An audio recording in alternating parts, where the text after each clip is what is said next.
Yung mapapayo ko sa mga bagong dating dito sa Taiwan, pag nakita nyo may mga tagapagmana kayo at sinusubukan kayo na galitin, huwag nyong patulan, no?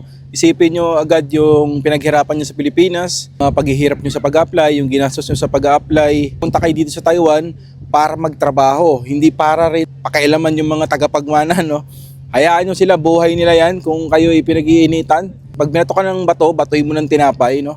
Basta huwag nyo pansinin, huwag nyo lang pansinin. Marami talaga yan dito sa Taiwan. Pati sa Pilipinas naman, marami rin naman eh. Pero magkaiba kasi yan.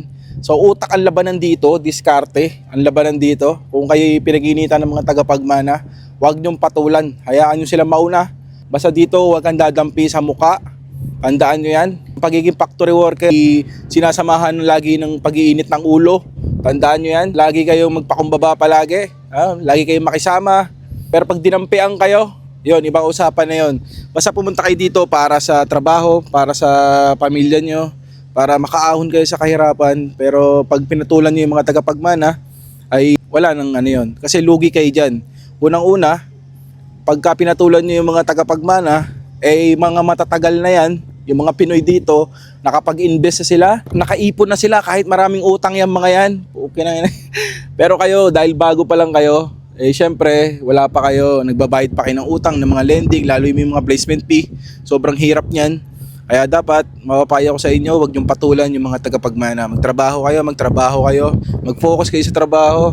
Tapos pag about sa Mandarin naman, dapat kung ano yung sinasabi ng mga Taiwanese, dapat ipatranslate nyo rin dun sa mga tuturo sa inyo, sa mga Pinoy. No? O alba, ano yung sinabi niya?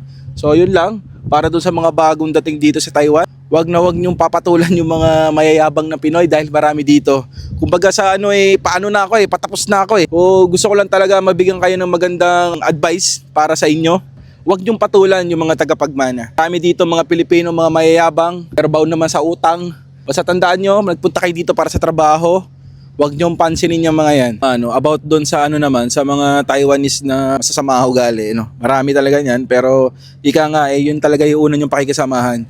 Huwag niyong papatulan yung mga yan dahil sila ay nakatira dito at nangangamuhan lang tayo kahit sa anong baliktaran mo ilagay yan, no? Migrant worker ka pa rin at huwag mo papatulan yung Taiwanese. Patulan mo na lahat, no? Pati kapwa mo Pinoy.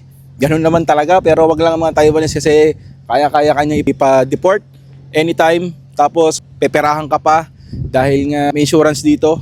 Basta tandaan nyo, wag lagi idadaan sa init ang ulo. Ang taong matapang ay umiiwas sa gulo.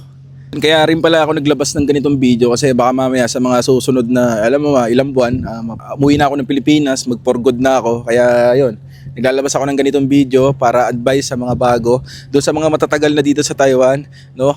Yung pagkayabang nyo, no? Iano nyo naman dahil dumaan din kayo sa bago. So yun lang, make it peace, power.